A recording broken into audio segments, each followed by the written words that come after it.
use of leaning into them. So Yeah. when I when I have people in my classes who have a differing opinion, and a lot of times, we're get a lot of people who are nodding their heads in classes, and then even people who may not necessarily always agree may not feel comfortable enough to raise their opinion, but sometimes you will. And for those folks, I hear what they're saying, and so we can have a conversation. I'll lean into it. And if I don't agree with it, that, like you said, that's an opinion. Okay, so what part of it don't you agree with? Right? Or this will Hmm. never work. Okay, well, tell me what is it that you're experiencing that's going to be the issue, right? And that's just the next level where I've had to learn intentionally, I've had to learn that not to take that as a challenge. So even if the other person is bringing it up as a challenge, if they're trying to challenge me, or you know i'm I'm at the point now where I just take it as they have a question, and I'm just giving them the benefit of the doubt that it's a legitimate question. I will humor them, right? And well, I don't understand, where'd you get that from? Okay, well, I can show you my stats, or this. Oh, I don't agree. Oh, tell me what you don't agree with. Let's talk about this. What is it that you're not experiencing? Well, when I was doing this, I was doing. Okay, well, that's cool that your experience, and there's a lot of other people who may experience what you've experienced as well. But this is what the data's saying. This is what the whole picture is, right? I've learned not to, when I give a personal story in a class, I will use it to reinforce facts, right? So I will state the Hmm. fact, I will state where the fact came from, and then I'll say, in my experience, I've seen that happen. And there's somewhere that hasn't happened to me, but this is something that a lot of people are seeing. So this might be something you're experiencing, and if you haven't, then maybe you're fortunate not to have. But has anybody else experienced this? And try to make sure that people feel like they are part of. Adults want to be part of their own learning, right? And so have them have that conversation to see, yes, I've experienced this, or I haven't, or this is valid because of this, or I feel this is invalid because of this. But the more that you get specific and objective, and have those stats, or just have proof that backs that up, right? And if you're stating why you think what your opinion is, even if your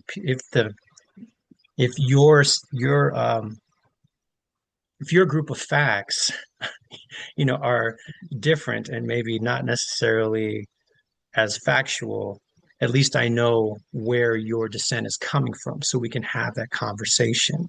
But you know, it's hard when you feel like people are like, oh, this isn't going to work, and you put a lot of work into it. Oh, this is going to fail. We've been doing this, and this has always been that. That can be very deflating, and people can get pissed off.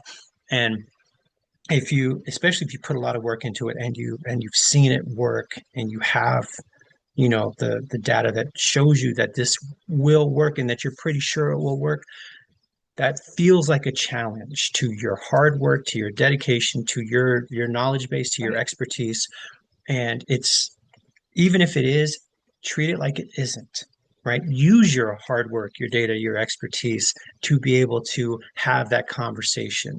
But don't just say, okay, but you're wrong, right? Say, okay, so that's how you feel, and that's valid, and here are the stats, right? That yes and, right? It's not the yes but. Right. When people hear the but, they don't hear anything else after it, right? And so, the yes and, it means you're entitled to your opinion, and I'm going to give you some more facts to maybe help you have a clearer understanding of what's going to happen.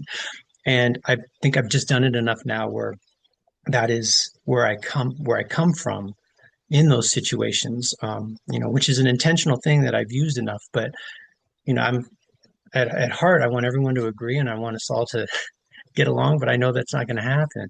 So that's just, it's such a hard thing with us. When we feel a challenge, we want to put on our armor. Like we talked about, we take everything personally, and it's easy to get defensive, and some folks will want you to get defensive because they want you to show your backside, and to Yeah. show why you're wrong because you're getting emotional, right? And so Yeah. that's, I'm not going to let anybody take me out of who I am anymore, right? And so this has always been, even if people have an agenda, I had somebody having it in Fresno County. Is this going to be a woke training?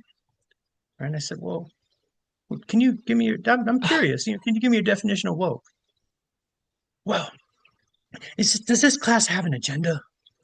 Well, yeah, actually, here's the agenda. Let me show you the next screen, right? And here's what we're going to talk about.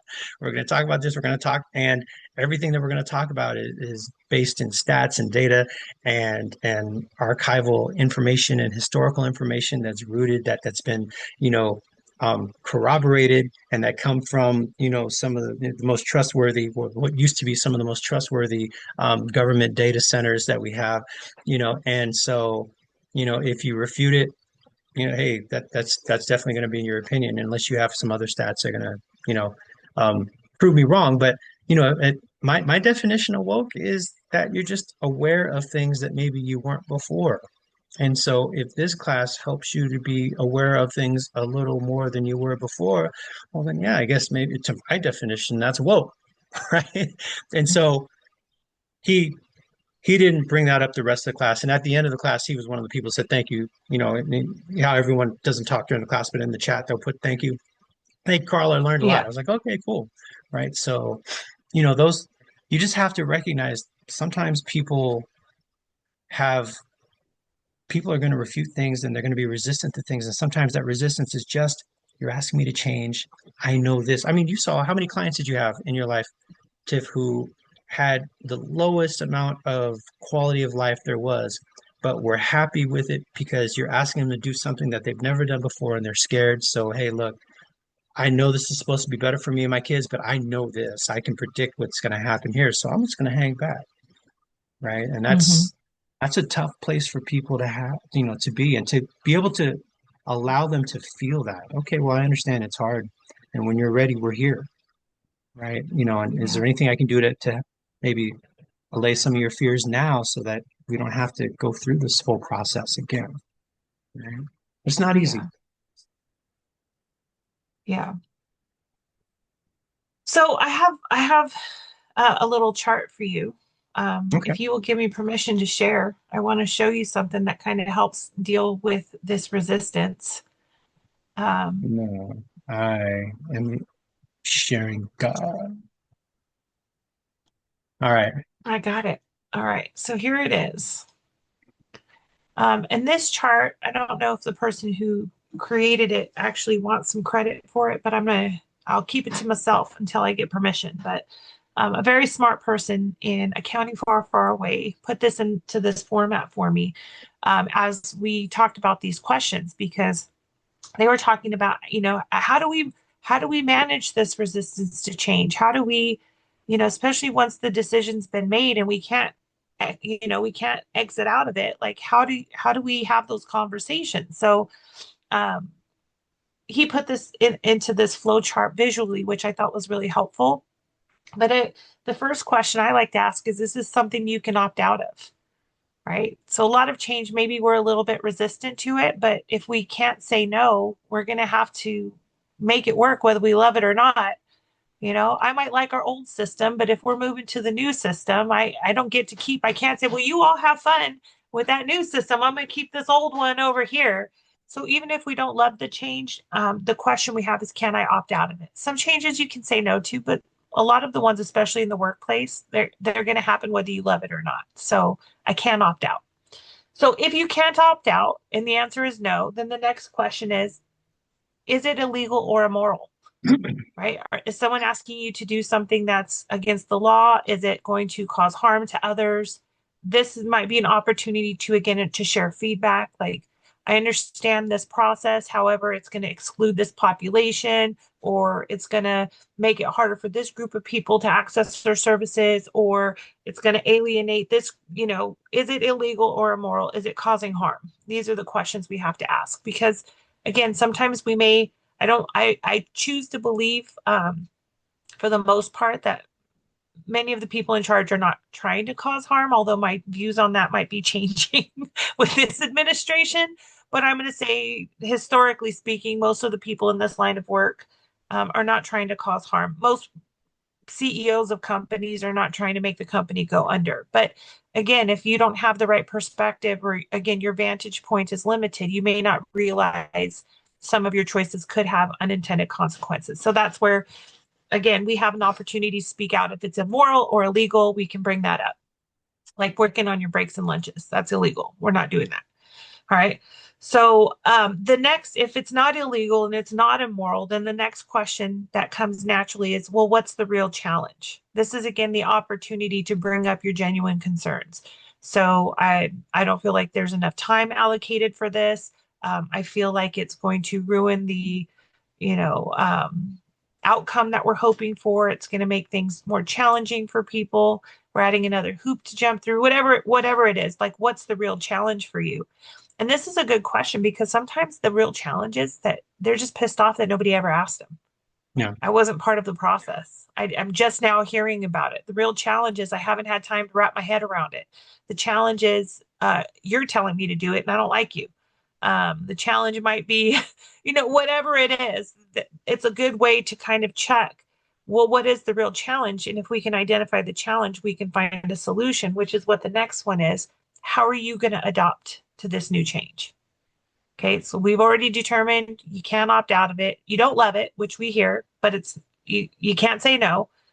It's not illegal or immoral. We've explored that. Um, what is the real challenge for you? And now, once we've identified that, what are we going to do with that and make it work? So I really love kind of this communication loop because it really does take that coach approach where I'm not telling you and telling you and telling you, which we know telling people doesn't always work.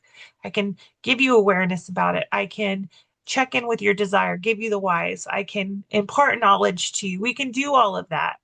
But people is still individual. They still have to kind of process through that change. And like we started today, not everybody goes through that differently. I might be throwing a temper tantrum because I just don't like the change. I don't know what it's going to look like. It sounds terrible. And then once I get over that initial reaction, I'm like, oh, well, okay, well, here's a solution or here's how I can make it work. I just need that moment of, this is stupid. And now I'm over it. And now we've got a solution. But this is a good way to help kind of navigate yourself and others through, again, some changes, especially the ones you don't agree with. As an example of this, I may not have a struggle if my employer was like, we've decided we're going to double your pay for the same work. I probably wouldn't be like, that's a terrible financial decision. How come you didn't ask me about that? I'm probably going to go along with that change very easily. But if Yeah. they were like, we're going to have you do double the work for half the pay, then I might go through this process a couple of times. You know what I mean? Mhm. So I think it can be a helpful tool in helping individuals kind of get through the plumbing and the poetry. What do you need, or how are you going to adapt to this new change? Maybe what I need is I need more training. I'm not really sure how to do it. I know you've told me I need to do it, but I'm not really feeling confident in my skills. And so what I need is show me a couple of times what it looks like, right? Or can you give me an example that I can keep at my desk of what the form is supposed to look like when it's filled out? Or can you give me a matrix of how I'm evaluating this family? What's the scale? Or, what I really need is how's everybody else doing it? What research do we have that this is a good practice? I just need more information.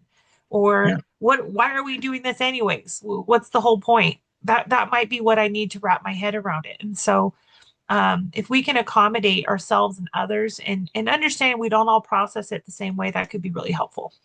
No, it's the what, it's the so what, the now what, and the no, no, no. The Okay. what, so what, now what, and the what, What? what. But that what you're talking about, it really it goes to my favorite model, that Nostr model, right? The factors that if we don't have in place will lead to problems with the change, right? And I've really, when I work with some counties, I've had them, I introduce that to them so that they can have a better understanding of how to have these conversations with folks, even in the midst of what's going on, so that you can pinpoint specific things. So, you know, I guess we're in a model place today, huh? So maybe I should show it one more time. Can I show another model, Tiff? I want to give you permission. Yeah. Supermodel. Yeah, this is better than the Victoria's Secret thing that they had recently. More Yeah, we that got was, better models on this yes, podcast. we do. No shame, by the way, to the Victoria's Secret models. They're all very beautiful, beautiful people. So Yeah, it was actually cool. I watched that's that a no little bit. shame to them. Yeah, I watched that a little bit. My I've wife seen made me watch clips. that a I little didn't bit. watch So the.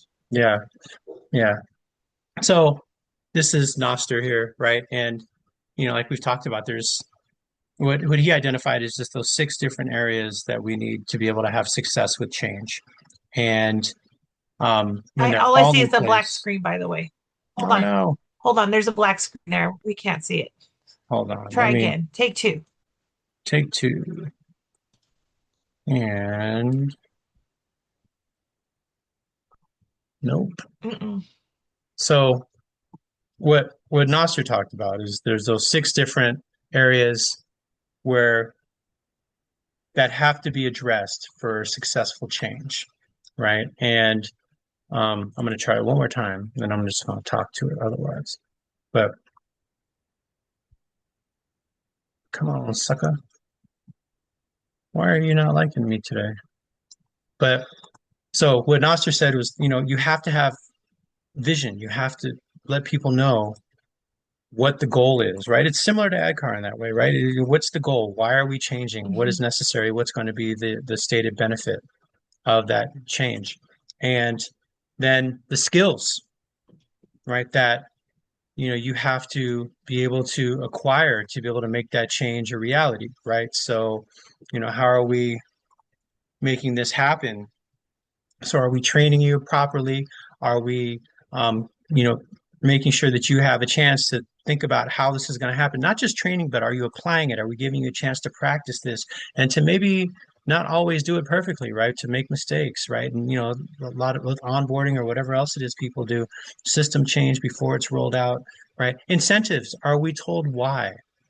Are we given the why? Or, like we've talked about, what is the reason why we're making this change? How is this going to benefit us? How is it going to benefit me as an individual contributor? How is it going to benefit my team? How is it going to make my job easier? How is it going to make their job easier? How is it going to benefit our clients, right? Resources that we have the right resources. I mean, how many times, Tiff, has there been a change event that you've run into where, okay, we're going to get it done, but oh, wait, well, we don't have enough county cars, or we don't have enough imagers. We have to wait for the imagers to come in before we can actually do that. Or, we're getting a new vendor for our copy machines, so we can't really do that, right? Or, we're doing everything virtual now. So, we switch from, one platform to another, one data system to another, going to Outlook and now we're using Teams and you know all those things like that where we don't have enough or we want to use Teams for all of our information, but not everyone has the Teams app on their phones, right? Just those things like that. Or when we were working from home, how many people did not have VPN access right at the beginning? That was something I heard all the time, right? So, and that was a forced change. That was something that had to be done in an emergency, but I've seen those changes where things have been rolled out and people have not been prepared for the little things that make the difference, which could be identified by action plans. If you have the right action plan in place, then you can plan for how it's going to happen, but then also, like you said, have plan B, C, and D, right? In case something doesn't happen the right way, how can you pivot? How can we be flexible? And B might be a hard plan, C might be kind of a structure, and D might just be, hey, like we're gonna have to think of something on the fly. But we're in that mindset that our best laid plans very often don't come to fruition. 95% of the two-thirds plans, they had plans and they didn't work. Collegiality, that we're all on the same page, that we're rowing the boat in the same way. It's not about being friends, right?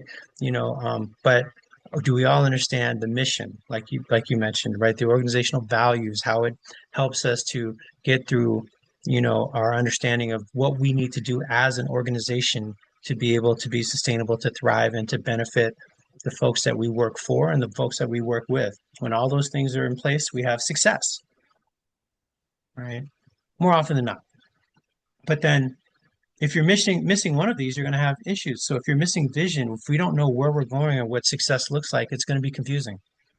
And people are going to be confused and they're going to lose the motivation and the impetus to want to move forward. If we don't feel like we're skilled enough, we're not prepared enough, it's going to be anxiety, right? We're going to feel that anxiety. We're going to feel like, are we going to be able to be successful in this, right? Did I study enough? Right? Just think about how many times, you studied until you fell asleep on the book, but then you wake up in the morning, did I study enough, right? All those things like that. People always worry. Onboarding, you hear it all the time. People who know, the systems back and forth and have dummy cases, when they get to the final onboarding, they have an anxiety attack, right? Am I going to be able to get this done, right? Incentives. If you're not given the why, if you're not given how this is going to benefit, then sometimes, like we said, if there's a roadblock, then you're not going to have the motivation to stick with the plan, or you're not even going to be motivated to want to carry the plan through. Right. So resources, when you don't have enough resources, people get frustrated, right? You see, right, the frustration.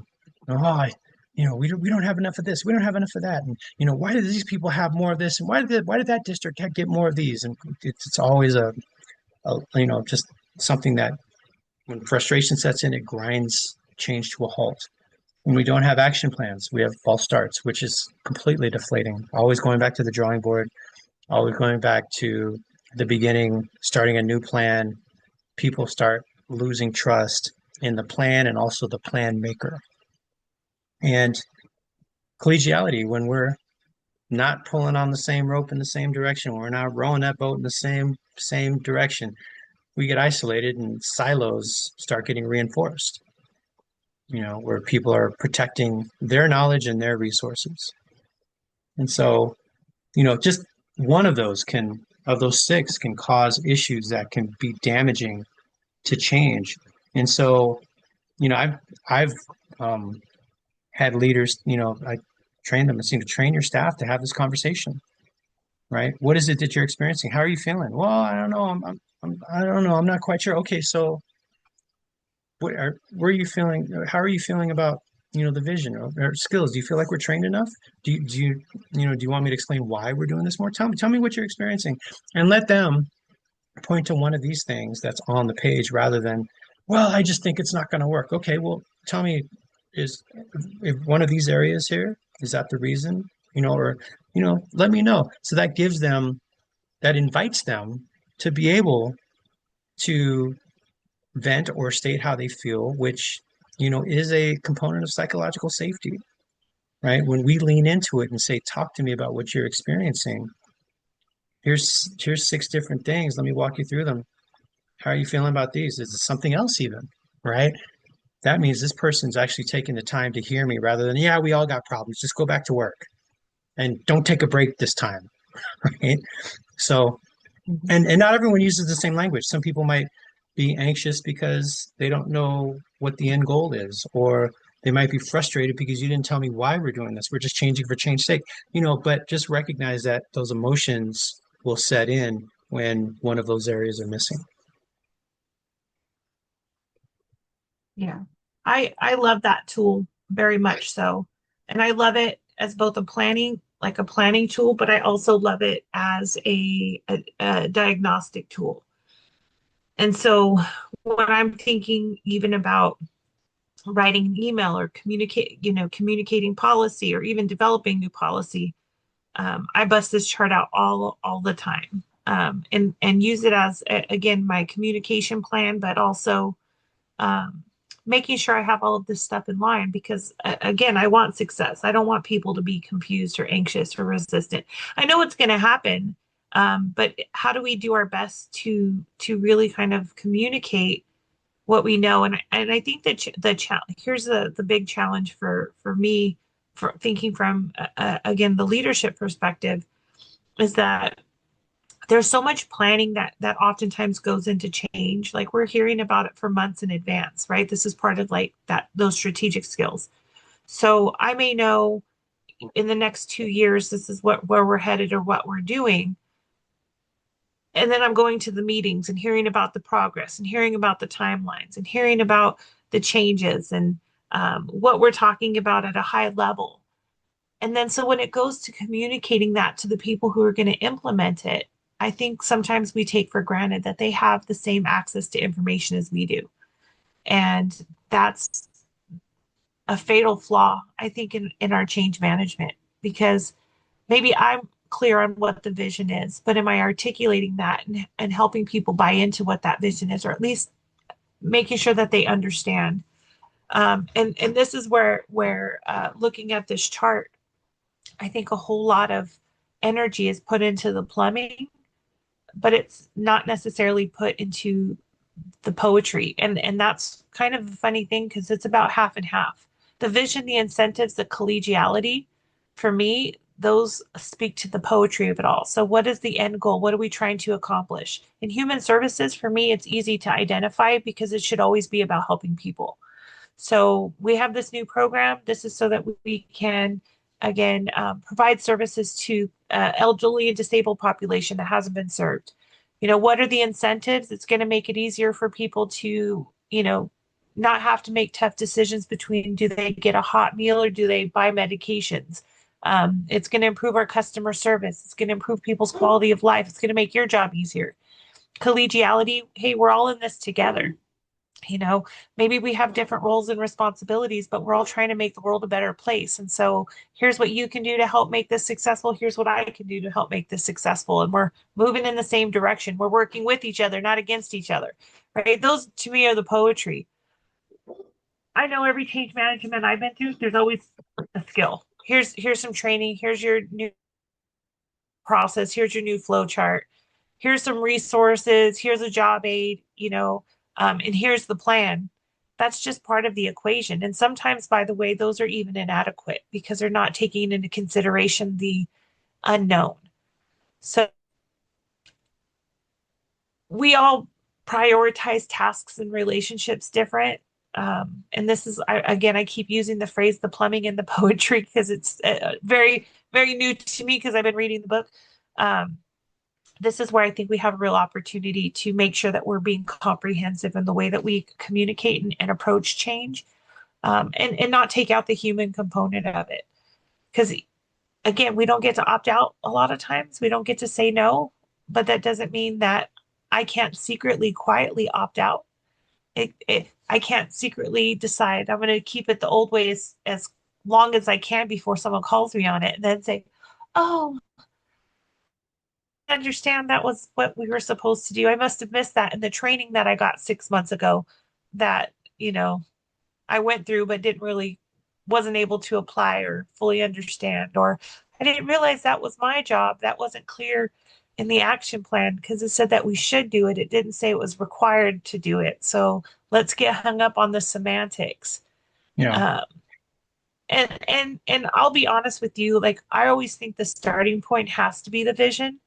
Because if we don't know where we're going or what we're trying to accomplish, how do we even plan for the rest of this? If I don't know what Yeah. the goal is, then it's really hard for me to develop the right resources if I'm not sure what the goal is. It's going to be Yeah. hard for me to know what the skill gap is if I'm not even sure what the outcome is supposed to be. And Yeah. and yet, oftentimes that's one of the least communicated parts of the vision. How do we know that this is going to work or it's successful? Very rarely do we have something for that. Yeah. We'll pass the And next audit. That's not super motivating. yeah. And another piece of that is sometimes the vision is to improve systems, but there might be a couple units who don't need say the system works great for us, right? And so which is legitimate. It works for us, it works great. So making sure that the vision includes a communication plan, not just to the people who are going to be receiving the greatest benefit from the change, but from the folks who don't really necessarily understand why the change should affect them. Because we take everything personal. And if it's, well, why do we have to go to this new system? I mean, C4 was working great for me. I knew how to work it back and forth, and I trained other people on it. And now we're going to CalSAWS. That's ridiculous. I don't understand, right? Why we have to do that just because some people don't know C4, right?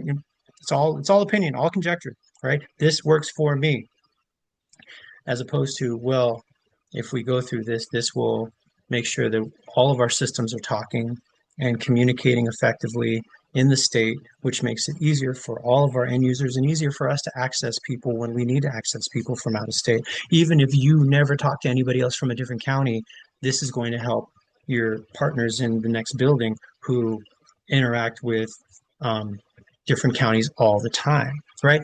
And so it's a change that's going to benefit all of us, even if it's going to make you feel a little unsettled now.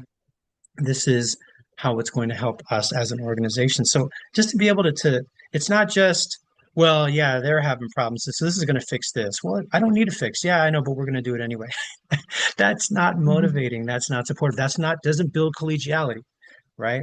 And like Right. you mentioned, it's half and half. It's half and half poetry and plumbing, but all of the outcomes are poetry, all emotions, Right. frustration, you know, false starts, right? All those things like that, where this lead to people having an emotional response. Where I've talked about, I really believe success at your job is half your skill set and half how much you really enjoy what you're doing, right? Or, how much you enjoy doing or the people that you're doing it with, right? The environment. Half of it is the skills, the other half is the environment. How is that meshing into a place where, yeah, this is hard, but this environment is supportive and we have a great group of people, so I'm willing to work harder for them, right? As opposed, to, well, we don't get along anyway, so why should I work any harder just because, you did this, right? And it causes so much divisiveness. And sometimes it's just how people say things, right? People are tired, they get frustrated. Hey, I need you to go cover the front. Or no, you need to go cover the front. Okay, well, if you would have said, "Hey, is there any way you can cover the front? I'm really sorry. We had a couple people calling sick. Do me a favor and do that." That's a different response, isn't it? Right? Yeah. And sometimes it's just that limp. Some people say, "Oh, well, why do we have to do that?" Because you get a different response from people. That's that's the benefit, Mhm. right? You want people to say yes more without, complaining, being frustrated, going on stress leave, hostile work environment, whatever it is they want to say or talking behind your back. Recognize them as human beings, putting forth an effort and recognize the value that they have. And once you do that, you'd be surprised how many people will do things and they'll include you. Oh, okay, fine, I'll do it. This is so frustrating. Why do they make us do it rather than why do you make us do it? Why did they make us do it? Now you become part of them, right? And Mhm. so it can really be, just a subtle change that can make a difference in how we connect with our staff. So, I agree. Tiff, got any hot tips? Listen to people. Listen to people. Be clear in the goal. Sometimes you have to focus on, I know for my, just as a personal example, I'm going through a lot of change and I have to keep looking at the bigger picture. So even though I might cry 4 times today, which I'm exhausted now, for the record, I'm freaking exhausted and it's early in the day and I got a meeting in 30 minutes, but um I have to keep my eye on the prize, and I think that's sometimes in the change process, we have to keep looking forward to what is it that we're trying to do. There's always going to be some discomfort in the process, even for the stuff that we want, So Yeah. be patient in the process, try to stay relentlessly positive, keep your eyes on the prize and speak up to the right people. If things are not working, share your feedback. Be really conscientious about when you're sharing an opinion versus when you're sharing feedback. And feedback is one of those things that we have to give freely. They may or may not act upon it. We're still going to do the best we can with what we have. And here's the reality, especially if you work in government. If you don't like the way things are going, just wait a bit. It'll probably change into something else in no time. So just hang in there. Hang Yeah. in there. It's constant. So that's all I have. I'm worn out today. Worn out. It's probably all the So crying. I got one more thing for you. Yeah, please. In honor of Halloween, yeah, are you a Halloween person, Tiff?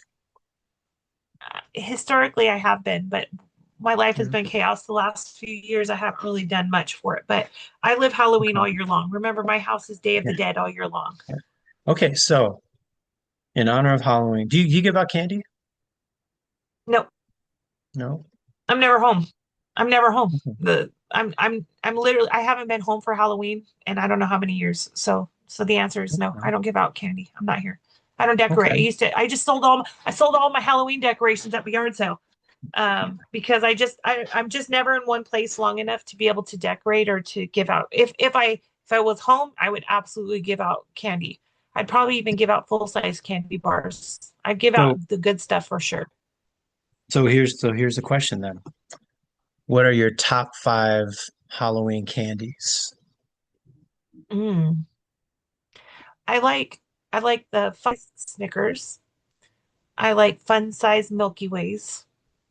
I like fun size Twix. I love dots. Dots. You know, it's funny. My kids used to, when they used to go trick or treating when they were little, they would go through and they would bring me all their dots because I love dots. So I would say dots is definitely there. And I'm also a fan of little bags of M&Ms, both plain and peanut. So chocolate with the exception of the dots is my go-to. Um, yeah. What about you? What are your Oh, and Whoppers. I like the Whoppers, the little like 3 pack of Whoppers. I go hard There for it the is. Whoppers. That's an honorable Yeah. mention right there. Yeah. I like to buy them in half and then have the malt like dissolve on my tongue. It's a Yeah. sensory experience. That with a stout, a beer like a good hearty stout with Whoppers. 10 out of 10 experience there. Yeah. No, those are excellent. Absolutely. So I'm Reese's, peanut butter cup. And then Milky Way and Three Musketeers. Because I never eat, Hmm. those, but during Christmas, I mean during Halloween, I always look for those. Same. You remember Sixlets? Those little, I love those, sixlets, but you know, yeah. I do know sixlets, but I don't love sixlets. But I know what you're talking about though. Oh. I call them now Timu M&Ms.